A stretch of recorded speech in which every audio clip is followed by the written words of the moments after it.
Hey! Welcome to Beyond the Digital, darling. A sneak peek behind the scenes at Beyond the Dawn. Banter and all. So get cozy, strap in, grab a brew, and enjoy. Hello. Hello. Hello. Is that me? I don't know. Sorry. It's all right. It was only a little knock. Nothing major. The thing is, this is a real life podcast with It real life happens. humans. And in the rise of AI podcast, at least you know, with every dog howl in the background and Yeah. knock towards the equipment, You know it's us. it's real. It's the real deal. This is how Yeah. you know it's the real deal.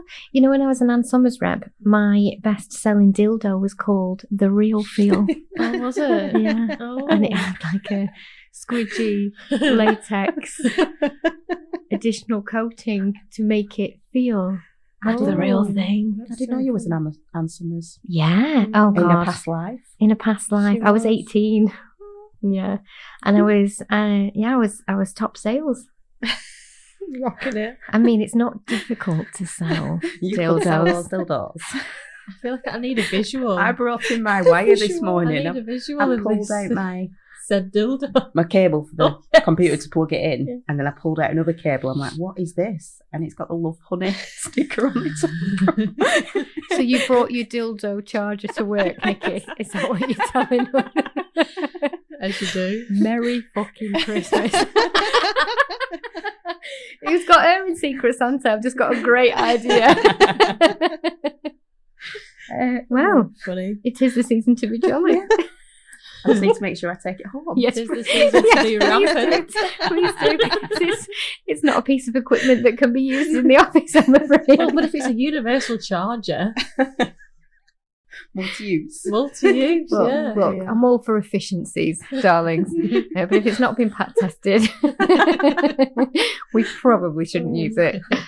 Oh, God, what a great True. start to a podcast. Bloody hell. Merry Christmas. Yes, I was an Ann Summers rep. And I'll tell you a funny story very quickly, because I know you want to talk about Christmas movies. So I'll do this on speed dial. So my first ever, what you did, it was a pyramid scheme, to be fair. I mean, I'm probably not allowed to say that. Probably, but they're not around anymore. They don't do it. Allegedly. Ann Summers from Ann Summers parties and stuff, they don't No. exist anymore, so I might get away with it. Anyway, the point is you pay for your kit. Mm-hmm. So Yes. it's sold to you like it's a job, but you're paying up first. Yeah. So it's like almost like a franchise, only Mhm. a bit dodgier. Anyway, you get this box full of stuff, right? All sorts of stuff. And then you have to come up with how you're going to sell it. And the idea is that your kit is not sold, it is the example kit, okay?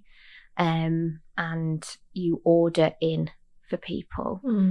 But that doesn't really work. Mm-hmm. And what happens quite often is you do a party and somebody wants to buy that nightie there and then. Like they've tried Yeah. it on, it fits them, they want to pay for it and take it home. Do you know what I mean? Yeah. So then you end up ordering to replace your kit, and that means you can't do a party Yeah. for another week, or Yeah. you can, but you can't resell that item. So there's actually a bit of a deficit Yeah. every single time you do a party. It's anyway, long story short, I'm really good at party games. Mm-hmm. I don't think you guys have really experienced that, but I'm really good at creating games. So like, the quiz that I did for my birthday, Yeah. that's the kind of stuff you had to Yeah. come up with. Dirty word bingo, charades, Yeah. all sorts of stuff. Dares, like I used to love sending the women out into the street, flagging down cars with a dildo, asking if somebody had spare batteries. Right. Yeah. And these were, I'm showing my age now, but these were the days when people didn't have mobile phones and weren't taking videos of you. It was, what happened at the Ann Summers party, stayed at the Ann Summers party. Anyway, long story short, did this party. Went really well. The girls were really lovely. And there was just this one older lady in a Morrison's uniform in the corner of the room who didn't participate. And I just thought it was one of their, nanas or mums. Yeah. And they'd been invited because it was a girls' party and they had a little drink, but they weren't really, like, this is the young guns having a laugh. I'm here because I've been invited, kind of thing. Anyway, once I started we got them all warmed up, and laughing and enjoying themselves. Once I started getting the products out for them to decide if they wanted to buy anything, we did the round of the, for lack of a better term, for the vibrators and the dildos. And what you used to do is you used to have them switch them on and put them on their nose. Yeah. Because obviously you're not letting them test it any other way. And it's kind of embarrassing, and they'd have a laugh and all the sexual innuendo, and it was really funny. I mean, I remember my jaw aching from laughing. Yeah. And it was such a kind of fun job. Yeah. And all you really had to do was make sure that everybody was safe, everybody was comfortable, that it didn't go too far. You just created a safe space, which as it turns out, I'm actually all right at doing. Yeah. So it was fine. Anyway, this real feel one came out. And this woman, like a whippet from the corner of the room, came up to me.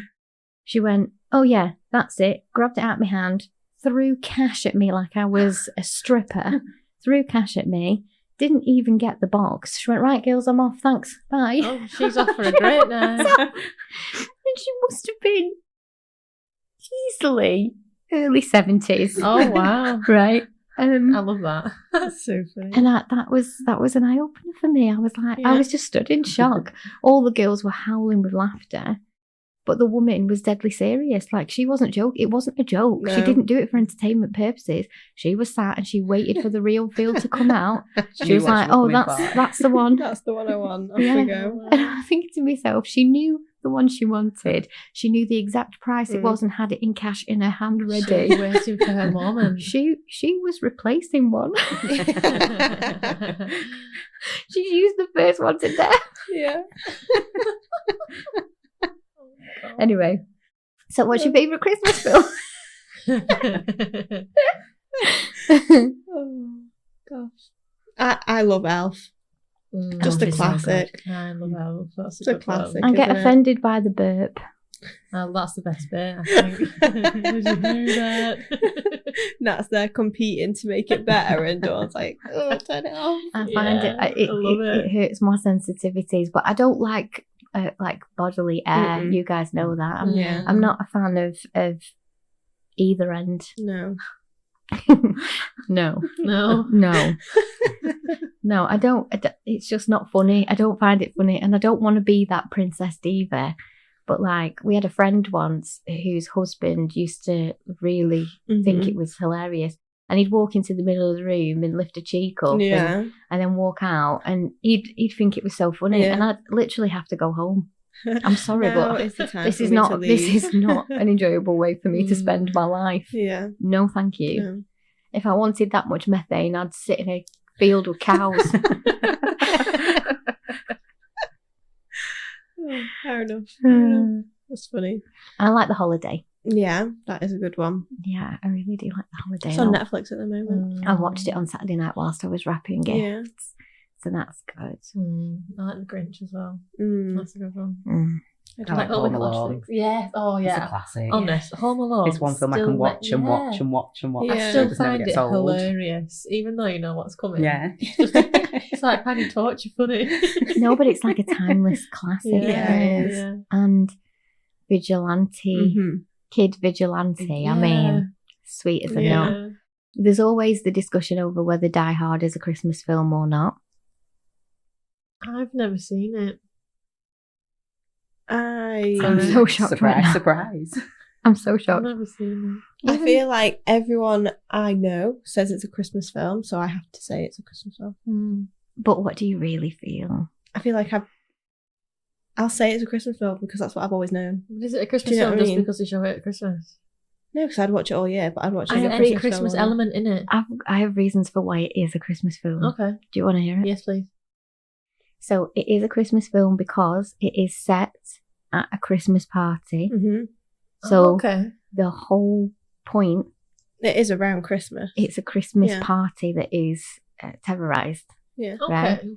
And even though there's not like a huge amount of music in it because it is like a thriller film. It's like it's not like Jingle Bell. Although I think Jingle Bells is in it somewhere. At the end, the song that finishes the film is a Christmas song. Okay. So, and like the connotations of Christmas, he's coming home for Christmas. That's why he's meeting his separated but currently still married wife. They're trying to work things out, and he's coming home to spend Christmas with her and the kids, and has to come to the Christmas work party because she's going to be there a bit late, and that's how it all transpires. Without the Christmas element, they wouldn't have been in the building at that time of night. It wouldn't have happened. Fair enough. And therefore, plus, if you like Love Actually, which I do, if you watch Love Actually first, you'll watch Alan Rickman break Emma Thompson's heart, but then it gets corrected when Bruce Willis throws him out of the fucking window in Die Hard. So, Merry Christmas. Yeah, Merry Christmas to that. Filthy animals. It's even though it's Christmassy, I would still watch it anytime. Yeah, like it's not so Christmassy that it's like, oh, I can't watch it. But it's not December yet. I wouldn't watch it unless it was Christmas, but that's only because it's become somewhat of a tradition for me to watch it at Christmas. But I'm very strict with things like that. You know, when you guys sing Christmas songs before in January, I can't hack it. How many times have you two were the worst culprits for it? You just randomly start singing Christmas songs, and I'm like, give it up. It is September. Stop. It has my head. It's got to come out. It has to wait until November because the joy. I feel like the joy of the season is somewhat wrapped up in the fact that it's a temporary thing. And if you know that whole thing, I wish it was Christmas every day. If it was Christmas every day, it wouldn't be special. It wouldn't be Christmas, no. So you have to give yourself that kind of thing of like, okay, for me, as soon as Bailey's birthday's done in November, it can be Christmas. I know some people are like, oh, it has to be December. I'm not like that. No. As soon as Halloween's over and the birthdays and the family, you know, like Bailey's birthday's over, I'm okay to move into Christmas. I don't even care that my birthday is at the beginning of December. Like Christmas can eclipse that, that's fine. But it does have to be in that pocket of the year. Otherwise I feel like it's not as special. Plus I don't know why, but I've got it in my head that it's bad luck to sing Christmas. I've got like a superstition about it. Yeah.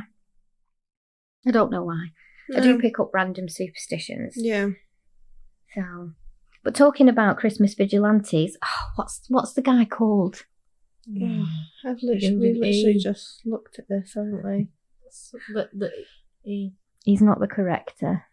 Accelerator. He's not the accelerator. I'm gonna get my phone out. I'll have it open on Facebook. Is it out? Adjuster. The adjuster. So what? How do you feel about the adjuster? Shall we give our listeners a bit of a background? Yeah, because I hadn't heard of it until you told me. I hadn't heard of it. I seriously think that my education of current affairs now is almost solely based on TikTok. Yeah, my TikTok doesn't keep me updated with stuff like that. I just watch people fall off the horses. Isn't that a saying? I also watch. Yeah, it is, but I mean literally fall off their horses while they're riding, and that's all I watch. So fun. So funny. Miss all the actual news. Yeah, I'm watching a lot of AI music. Oh, that's what you're sharing? Yeah, that's all my feed is swamped with. But yeah, playing drums. So why have I got? So I don't have any of this real life. I feel like what's actually going on in the world. It's because you enjoy it, so you'll see something and then you go down a rabbit hole to learn more. Yeah, so then I knew all about P. Diddy. Yeah. I'm not going to talk about Jay-Z because I think it's all too upsetting now. Yeah, like we managed to make a bit of light of it at the time, and now it's getting real dark. And let the feds deal with that in America. That's it. So there is a private medical insurance company in America called, I think, United Medicare or something like that. It's a big one. It's a big one. So I think it might be one of, if not the biggest. Yeah. And basically, over the last few years, they have been denying more claims and basically not being very forthright with the terms and conditions that might stop somebody from getting the care that they need. Now, remember, in America, you have to pay for your insurance. So you're actually paying money out of your wages every single month that you don't get to pay for this insurance, so that if in the eventuality of something bad happening, you can rely on the fact that you can get the medical care that you need. And what basically this company, and all of them really, but this one predominantly has a really bad rep for it, has been doing is making sure that people do not have the means to get the medical care that they require. And some of the things that have occurred have been really low level stuff, like stuff that we probably just wouldn't sweat over here, like iron deficiencies. And you know that medical at the moment in America is a big thing because they're changing the laws about female medical health. And it's huge. It's huge. Like right now, living in America and getting poorly is not good. It's not a good idea. No. Like everywhere in the world, if you are unwell, you do not want to be in America right now. Anyway, so the CEO of that particular insurance company, who it transpires, it wasn't kind of common knowledge over here, I don't think, but in America, I think it has been common knowledge.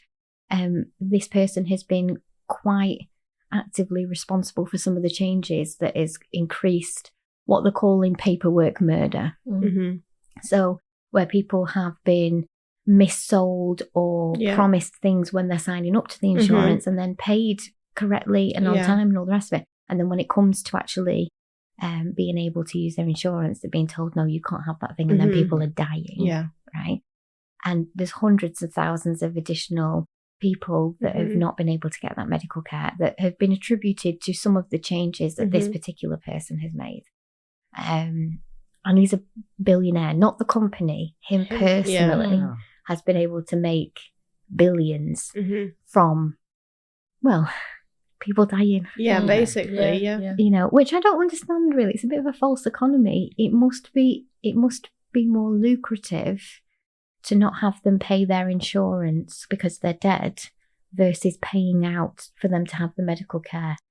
That's where their bottom line must be. So actually, we make more money if they die versus whether if we actually save them. They wouldn't, what they'd pay us monthly would not pay us back. And therefore, therefore it's better to let them die, which is an awful thing to think about. Like, that's just horrendous. Anyway, in the middle of Manhattan at about 6 a.m. last week, a vigilante that looked like a guy off Assassin's Creed walked up to the CEO and shot him without hesitation twice. The first time in the back of the head, and then he walked 5 steps forwards and shot him once more to make sure the job was done. It was merciless. Although, what I will say is it was quick.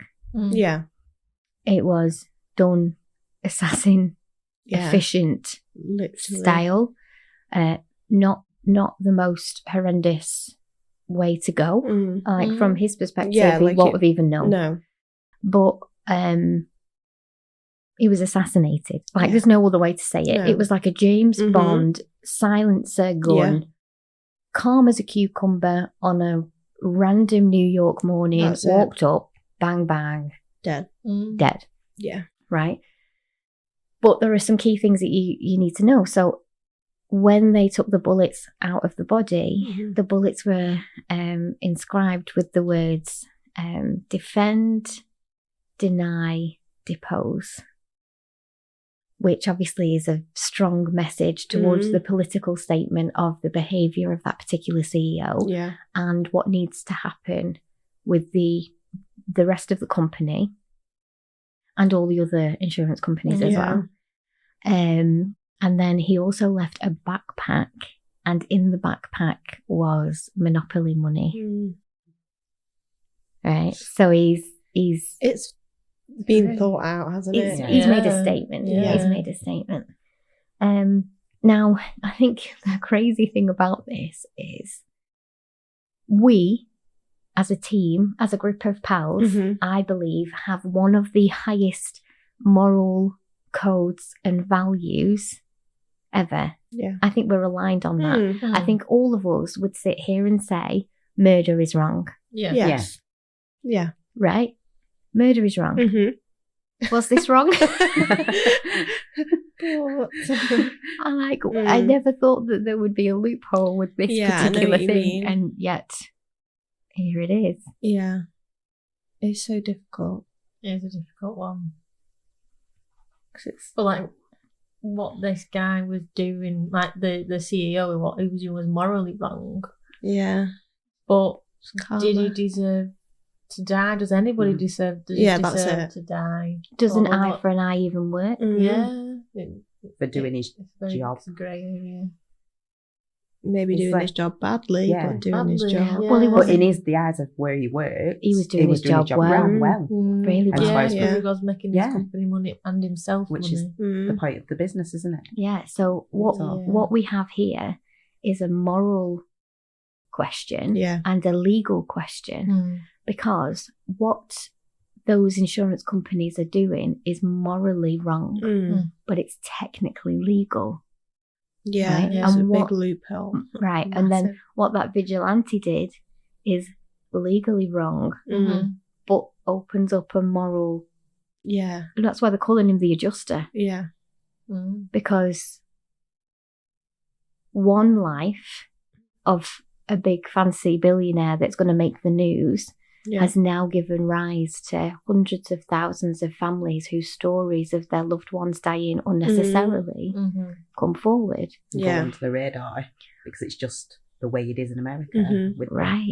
Right. And like, why is his life more important because he's a billionaire over somebody's child? Or that's it. People who can't afford to... Who've paid in. They've paid, like, this is not about somebody who's missed an insurance payment. These people, it was wrong. Yeah. There's an injustice that this vigilante believes he is correcting by, doing this thing.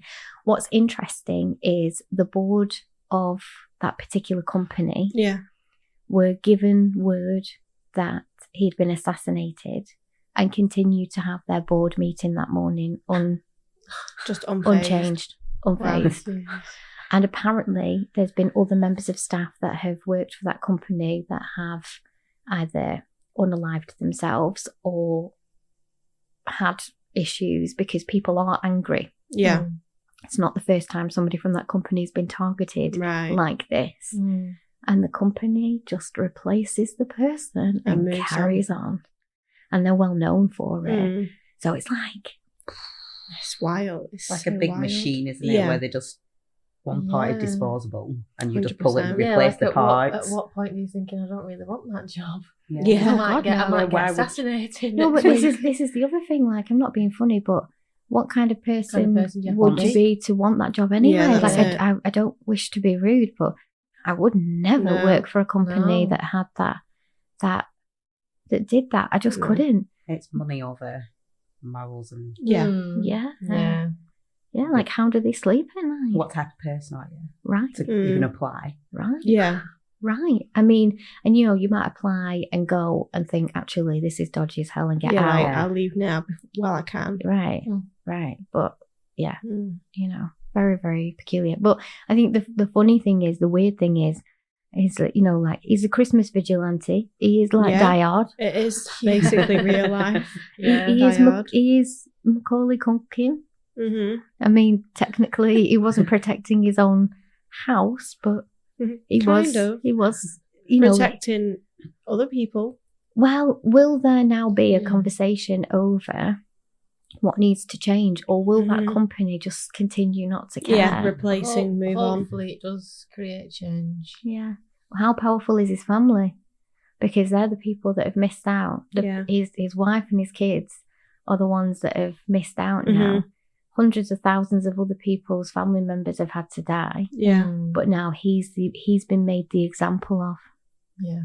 That's a good point. Do you know what I mean? So it's like, it's such a strange situation. But if you go down the rabbit hole of TikTok, first of all, they're saying that he's fine as hell.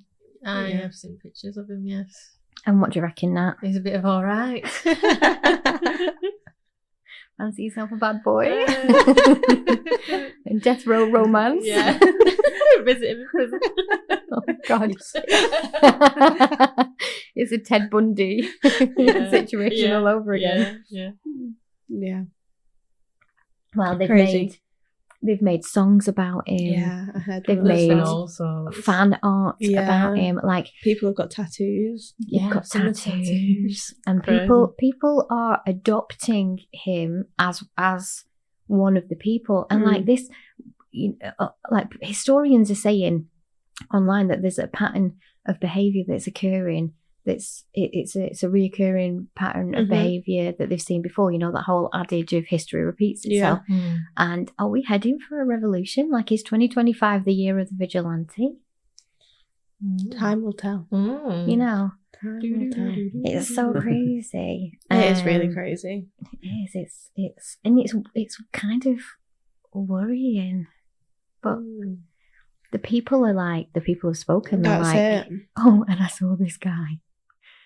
He was like, he's like some sort of attorney in America. And he basically explained on TikTok, and it had loads of views and loads of comments.